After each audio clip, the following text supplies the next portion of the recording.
بسم اللہ الرحمن الرحیم۔ دوائے شافی۔ ترجمہ الجواب الکافی لمن سأل عن دواء شافی۔ مصنف شیخ الاسلام امام محمد بن ابی بکر ابن قیم الجوزیہ 691 ہجری تا 751 ہجری۔ مترجم ابو الاعلیٰ محمد اسماعیل گودھروی المتوفی 1383 ہجری۔ تصحیح و تحقیق مولانا سید عبد القدوس ہاشمی، ادارہ تحقیقات اسلامی، اسلام آباد، پاکستان۔ فصل 85۔ لواطت کی قباحتیں اور سزائیں۔ لواطت کی خرابیاں بڑی خطرناک ہیں، اس لیے اس کی عقوبت و سزا بھی یہاں اور آخرت میں دونوں جگہ خطرناک ہے۔ علماء میں اختلاف ہے کہ لواطت کی سزا زیادہ سخت ہے یا زنا کی، یا دونوں کی یکساں ہے۔ اس بارے میں علماء کے 3 قول ہیں۔ حضرت ابو بکر صدیق، حضرت علی بن ابی طالب، حضرت خالد بن ولید، حضرت عبداللہ بن عباس، حضرت خالد بن زید، حضرت عبداللہ بن معمر رضی اللہ عنہم اجمعین۔ امام زہری، ربیع بن ابی عبد الرحمن، مالک، اسحاق بن راہویہ اور امام احمد بن حنبل رحمہم اللہ علیہم کی ایک صحیح روایت، نیز امام شافعی رحمہ اللہ کے ایک قول کے مطابق لواطت کی عقوبت و سزا زنا کی عقوبت و سزا سے زیادہ سخت ہے۔ لواطت کی سزا قتل ہے، لواطت کرنے والا محسن ہو یا غیر محسن۔ حضرت عطا بن ابی رباح، حسن بصری، سعید بن مسیب، ابراہیم نخعی، حضرت قتادہ، امام اوزاعی، امام شافعی رحمہم اللہ علیہم، از روئے ظاہر مذہب امام احمد بن حنبل رحمہ اللہ، دوسری روایت کے مطابق امام ابو یوسف اور امام محمد رحمہم اللہ اس طرف گئے ہیں کہ لواطت اور زنا دونوں کی عقوبت و سزا یکساں ہے۔ حاکم اور امام ابو حنیفہ رحمہ اللہ کہتے ہیں کہ لواطت کی سزا اور عقوبت زنا کی سزا اور عقوبت سے کم ہے۔ لواطت کے لیے کوئی مقررہ شرعی حد نہیں ہے، بلکہ اس کے لیے تعزیر ہے۔ ان کی دلیل یہ ہے کہ لواطت اسی طرح ایک سخت ترین معصیت ہے جس طرح دوسرے بہت سے بڑے بڑے معاصی ہیں۔ اللہ اور اللہ کے رسول صلی اللہ علیہ وسلم نے اس کے متعلق کوئی خاص حد مقرر نہیں فرمائی، اس لیے اس میں صرف تعزیر ہوگی، جیسا کہ مردار کا گوشت کھانے، خون پینے اور خنزیر کا گوشت کھانے میں تعزیر ہے۔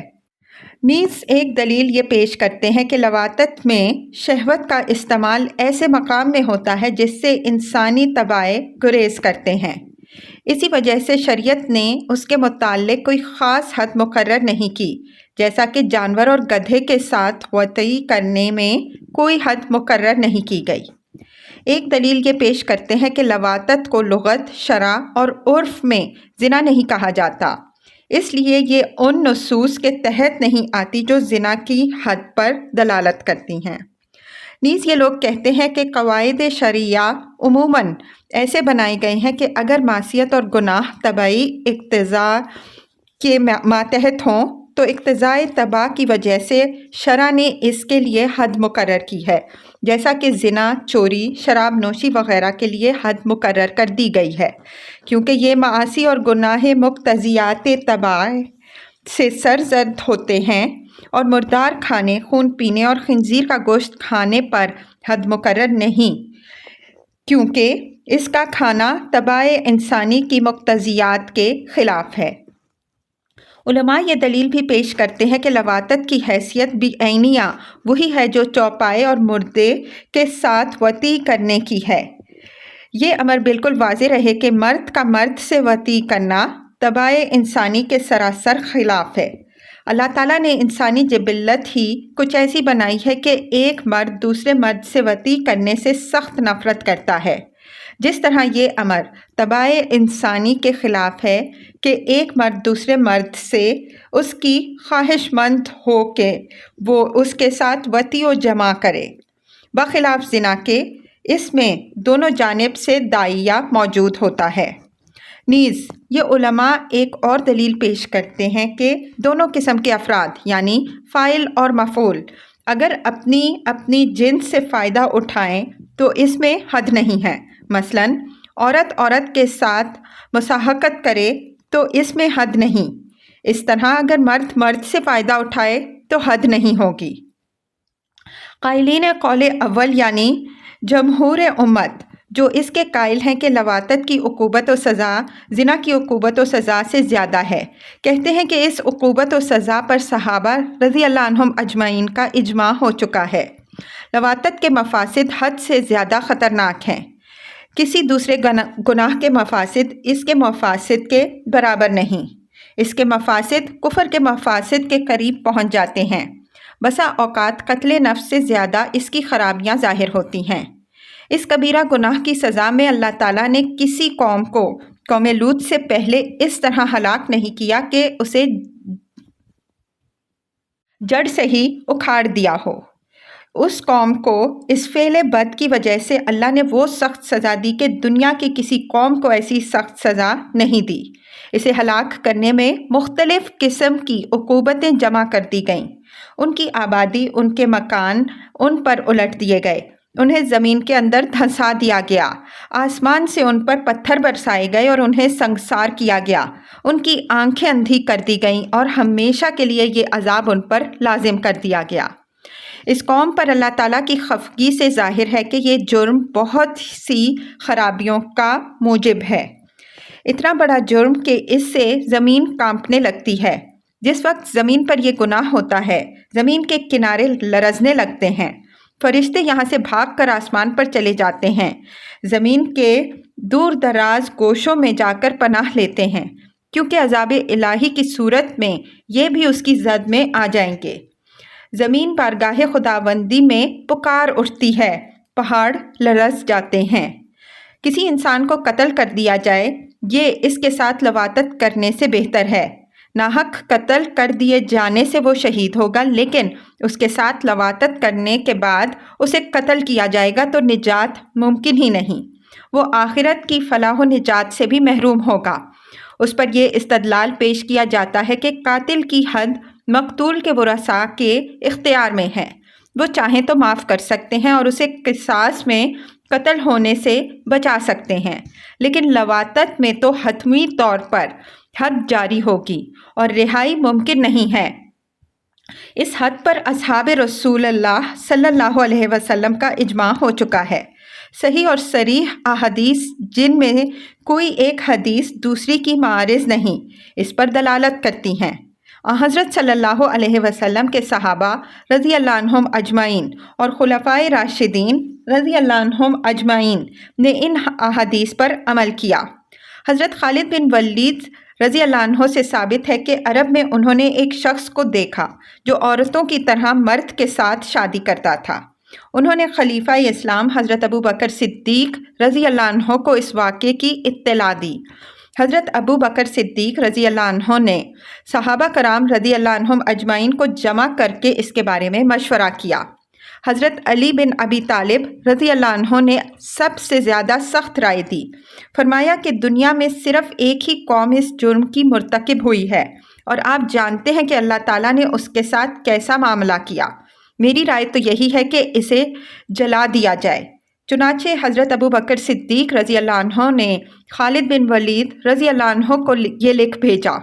حضرت خالد بن ولید رضی اللہ عنہ نے اسے جلا دیا۔ اس بارے میں حضرت عبداللہ بن عباس رضی اللہ عنہما نے یہ رائے دی کہ ایسے آدمی کو آبادی میں جو سب سے بلند جگہ ہو وہاں لے جایا جائے، پھر سر کے بل نیچے پھینک دیا جائے اور پتھر مار مار کے اسے ہلاک کیا جائے۔ آپ رضی اللہ عنہ نے یہ حد اور سزا قوم لوط کی عقوبت و سزا سے اخذ فرمائی۔ حضرت عبداللہ بن عباس رضی اللہ عنہما سے یہ روایت بھی منقول ہے کہ حضرت صلی اللہ علیہ وسلم نے فرمایا، مَن وجدتموہ یعمل قوم لوط فاقتلوا الفاعل والمفعول بہ، جسے تم قوم لوط کا کام کرتے پاؤ تو تم فاعل اور مفعول دونوں کو قتل کر دو۔ یہ روایت تمام اہل سنن نے روایت کی ہے۔ ابن حبان رحمہ اللہ وغیرہ نے اس حدیث کو صحیح کہا ہے۔ امام احمد بن حنبل رحمہ اللہ نے اسے قابل حجت تسلیم کیا ہے۔ اس حدیث کی اسناد بخاری کی شرائط کے مطابق ہیں۔ لوگ لواطت کی سزا زنا کی سزا سے زیادہ سخت بتاتے ہیں۔ وہ یہ دلیل پیش کرتے ہیں کہ حضرت صلی اللہ علیہ وسلم نے فرمایا، لعن اللہ من عمل قوم لوط، جو آدمی قوم لوط کا کام کرے اس پر اللہ نے لعنت کی۔ ایک ہی حدیث میں یہ الفاظ 3 مرتبہ وارد ہوئے ہیں۔ زانی کے حق میں کسی جگہ ایک ہی حدیث میں 3 مرتبہ لعنت وارد نہیں ہوئی ہے۔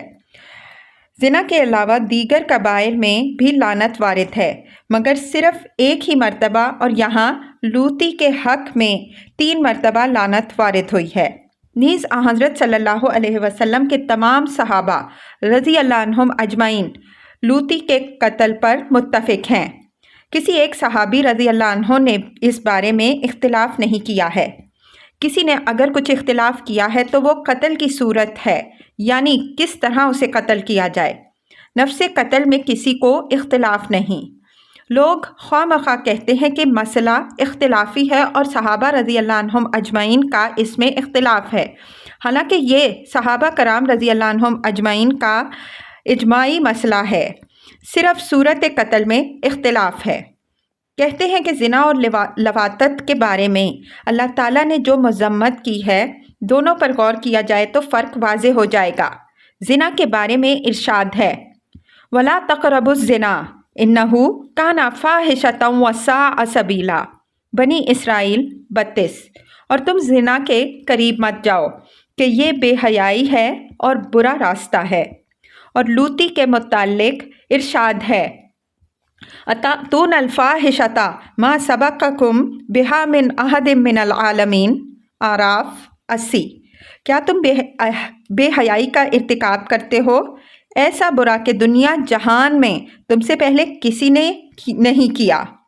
زنا کے متعلق لفظ فاحشہ بصورت نکرہ وارد ہوا ہے، جس کے معنی یہ ہیں کہ جس طرح اور فواحش ہیں یہ بھی ایک فاحشہ ہے، لیکن لوطیوں کے متعلق الفاحشہ بصورت معرفہ وارد ہے، جس کے معنی یہ ہوتے ہیں کہ یہ فعل فحش پورے معنی پر مشتمل اور جامع ہے، یعنی تم لوگ سب کام کرتے ہو جن کا فحش ہونا تمام کے نزدیک مسلم ہے۔ یہ کام اس قدر ظاہر الفحش ہے کہ اس کے فحش ہونے کے ذکر کی بھی ضرورت نہیں۔ الفاحشہ سے دوسری جانب اشارہ نہیں ہو سکتا۔ یہ اسم دوسرے مسمى کی طرف خیال بھی پیدا نہیں کر سکتا۔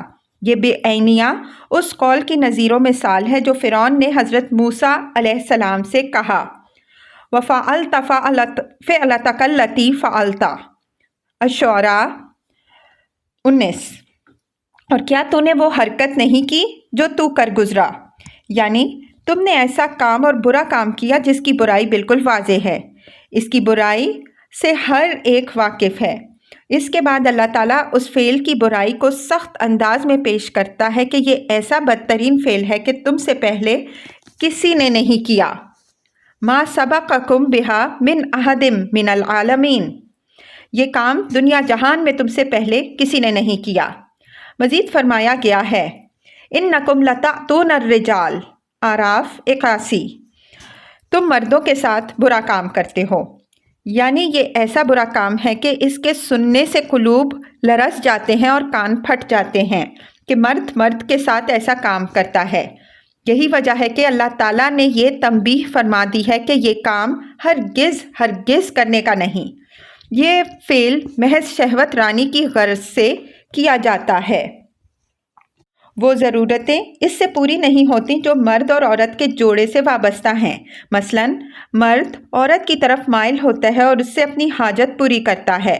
میاں بیوی میں محبت و الفت کا وہ رشتہ قائم ہو جاتا ہے کہ عورت اپنے ماں باپ کو بھول جاتی ہے۔ اس سے نوع انسانی اشرف المخلوقات کا تحفظ اور اس کی بقا وابستہ ہے۔ عورت کی عفت و عصمت کی حفاظت ہوتی ہے۔ مساہرت کا وہ رشتہ قائم ہوتا ہے جو بے عینیہ نسب کے رشتے کے برابر ہوتا ہے۔ عورتوں پر مردوں کی حکومت ہوتی ہے۔ عورتوں سے ہم بستری کر کے اللہ تعالیٰ کی محبوب ترین مخلوق پیدا کی جاتی ہے۔ انبیاء، اولیاء، اہل ایمان اور دیندار خدا پرست لوگ پیدا ہوتے ہیں۔ رسول اللہ صلی اللہ علیہ وسلم کی امت میں اضافہ ہوتا ہے، جس پر آپ صلی اللہ علیہ وسلم دوسرے انبیاء علیہم السلام کے مقابلے میں قیامت کے دن فخر کریں گے۔ یہ اور اس قسم کی بے شمار مصلحتیں عورتوں سے وابستہ ہیں۔ لوطی ان تمام مصلحتوں کے خلاف اقدام کرتا ہے۔ لواطت ان تمام باتوں کی پرورش کرتی ہے جن کی خرابیاں حصر و احصاء سے باہر ہیں۔ ان کی تفصیل خدا کے سوا کوئی نہیں جانتا۔ خود اللہ رب العزت کا ارشاد ہے کہ لوطی فطرت انسانی فطرت کے خلاف اقدام کرتا ہے۔ مرد کو جس فطرت پر پیدا کیا گیا ہے اس کی خلاف ورزی کرتا ہے۔ فطرت یہ ہے کہ مرد عورتوں سے اپنی شہوت پوری کریں، نہ کہ مردوں سے، لیکن لوطی اس فطرت کے خلاف کام کرتا ہے۔ یہ فطرت، طبیعت اور جبلت کے سراسر خلاف اقدام کرتا ہے۔ یہی وجہ تھی جس کی بنا پر قوم لوط کی آبادیوں کو اللہ تعالیٰ نے تہ و بالا کر کے رکھ دیا اور تاکید فرمائی کہ یہ بے راہ روی اور زیادتی ہے۔ ایسے لوگ حد چھوڑ کر آگے بڑھتے ہیں۔ بل انتم قوم مسرفون، الاعراف 81۔ بلکہ تم لوگ بے راہ روی کرنے والے لوگ ہو۔ اس قسم کی تاکید یا اس کے قریب قریب زنا کے متعلق بھی وارد ہے۔ وَنَجَّيْنَاهُ مِنَ الْقَرْيَةِ الَّتِي كَانَتْ تَعْمِلُ الْخَبَائِثَ، انبیاء 74۔ اور لوط علیہ السلام کو ہم نے اس بستی سے نجات دی جو ناپاک کام کرتی تھی۔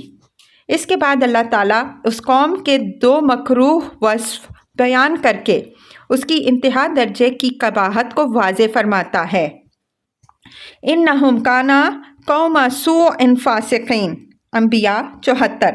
واقعی وہ لوگ برے اور بدکار لوگ تھے۔ اپنے پیغمبر کی زبان سے یہ کہلواتا ہے، رب انصرنی علی القوم المفسدین، عنکبوت 30۔ اے میرے پروردگار، ان فسادیوں کے مقابلے میں میری مدد کر۔ فرشتوں نے بھی حضرت ابراہیم علیہ السلام کے سامنے قوم لوط کو ظالم کہا۔ انا مہلکو اہل ہذہ القریہ انا اہلہا کانوا ظالمین، عنکبوت 31۔ ہم اس بستی کے رہنے والوں کو ہلاک کرنے والے ہیں، یہاں کے باشندے یقیناً ظالم ہیں۔ غور کیجئے کہ یہ عقوبت و سزا کسی اور گناہ کی بیان کی گئی ہے، ایسی مذمت کسی گناہ کی نہیں کی گئی۔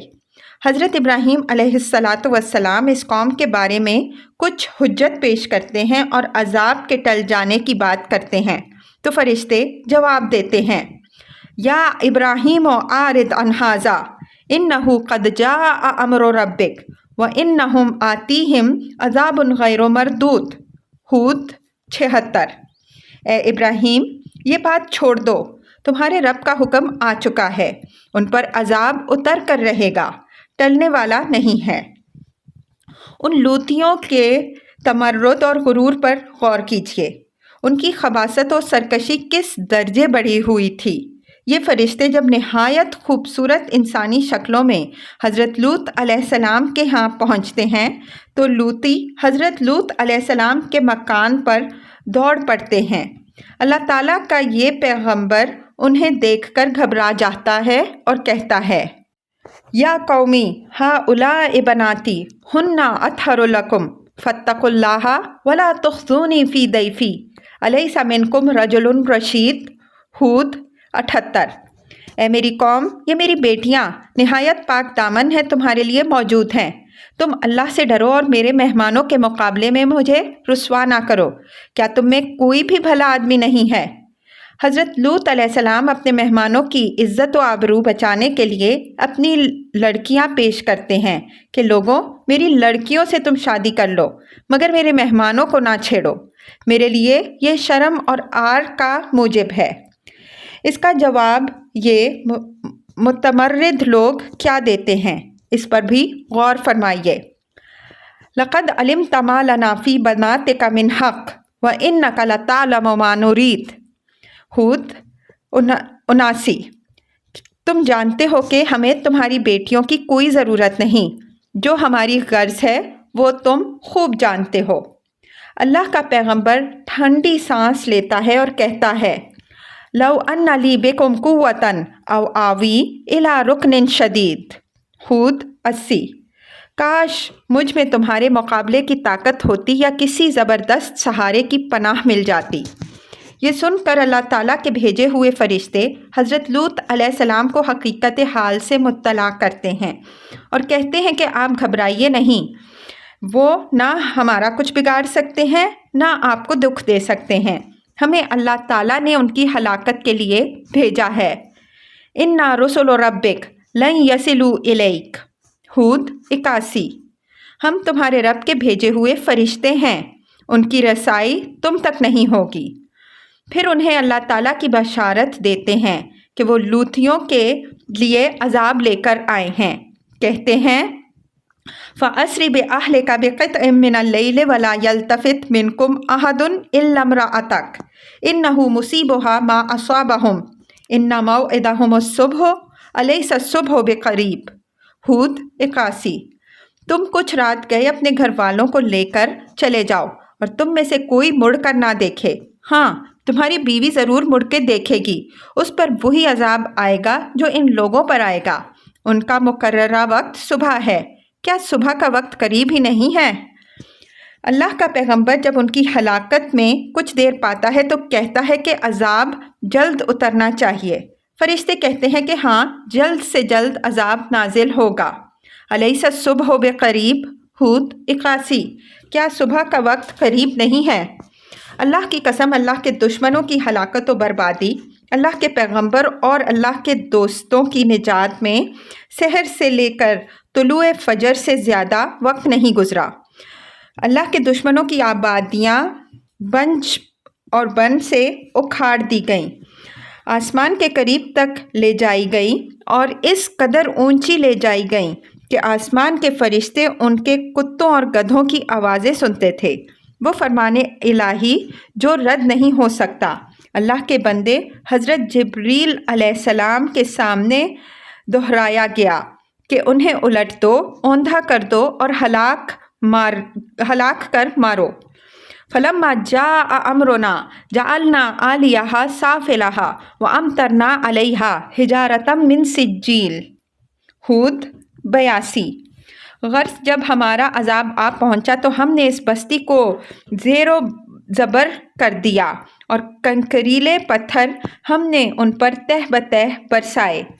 ان کی ہلاکت و بربادی کو اللہ تعالیٰ نے دنیا جہان کے لیے عبرت و یادگار بنا دیا اور پرہیزگاروں کے لیے موعظت اور نصیحت کا سامان مہیا کیا۔ ان فی ذالک لآیات للمتوسمین وَإِنَّهَا لَبِسَبِیلٍ مُقِیم ان فی ذالک لآیۃ للمؤمنین۔ ہجر 75 تا 77۔ اس میں سمجھنے والوں کے لیے نشانیاں ہیں اور وہ بستی سیدھے راستے پر ہے، اس میں ایمانداروں کے لیے نشانیاں ہیں۔ حضرت جبریل علیہ السلام نے اس طبقے کو اس حالت میں اٹھایا کہ یہ لوگ بے خبر تھے، غرور و تمرد کے نشے میں سوئے پڑے تھے۔ صبح ہوتے ہوتے یہ سب کے سب عذاب الہی کا شکار بن گئے اور کوئی چیز ان کے لیے نفع بخش ثابت نہ ہوئی۔ مآرب کانت فی الحیاۃ لأہلہا عذابا فصارت فی الممات عذابا۔ وہ مقاصد جو ان کی زندگی میں ان کے لیے عذاب تھے، موت کے بعد بھی ان کے لیے عذاب ہی رہے۔ افسوس، 100,000 افسوس، ساری لذتیں اور مسرتیں ختم ہو گئیں اور وہ حسرتیں ساتھ لے گئے۔ شہوات اور خواہشات کی ساری رگیں ٹوٹ گئیں اور وہ شقاوت و بدبختی ورثے میں لے گئے۔ انہیں عیش و عشرت کی ساعتیں بہت کم ملیں، لیکن دائمی عذاب ساتھ لے گئے۔ انہوں نے پرخار چراگاہوں سے چارہ کھایا اور دردناک عذاب اپنے سروں پر لاد گئے۔ افسوس، شہوات و خواہشات کے نشے نے ان کو افاقے کا موقع ہی نہ دیا۔ ہوش آیا تو اس وقت جب ان کی آبادیاں دردناک عذاب میں دھر لی گئیں۔ غفلت نے انہیں ایسا بے خبر سلا دیا کہ ہلاکت و بربادی کے وقت تک جاگ ہی نہ سکے۔ افسوس، وہ اس وقت بیدار اور نادم ہوئے کہ بیداری اور ندامت ان کے کام نہیں آ سکی، اور اب وہ اپنی بدکاریوں اور بدعمالیوں پر آنسو کے بدلے خون رونے لگے۔ اے کاش تم ان لوگوں کے حالات دیکھ لیتے کہ وہ کس طرح الٹ دیے گئے، تلے اوپر کر دیے گئے، اور اب ان کے منہ اور جسم سے آگ جھڑ رہی ہے، جہنم کے پر خطر طبقوں میں جل رہے ہیں، لذیذ شراب کے بجائے گرم پیپ پی رہے ہیں، ان کے چہرے جھلس گئے ہیں اور انہیں کہا جا رہا ہے کہ اپنے اعمال کا مزہ چکھو۔ اصلوہا فاصبروا او لا تصبروا سواء علیکم انما تجزون ما کنتم تعملون۔ الطور 16۔ اس میں داخل ہو اور صبر کرو یا نہ کرو، تمہارے لیے برابر ہے، تمہیں تمہارے کیے کی سزا دی جائے گی۔ اس کے بعد اللہ تعالیٰ اس قوم کے پیرووں اور بد کرداروں کو سخت سے سخت وعید سے ڈراتا ہے، فرماتا ہے وَمَا هِيَ مِنَ الظَّالِمِينَ بِبَعِيدٍ۔ ہود 83۔ اور وہ مقہور آبادی ان ظالموں سے کچھ دور نہیں۔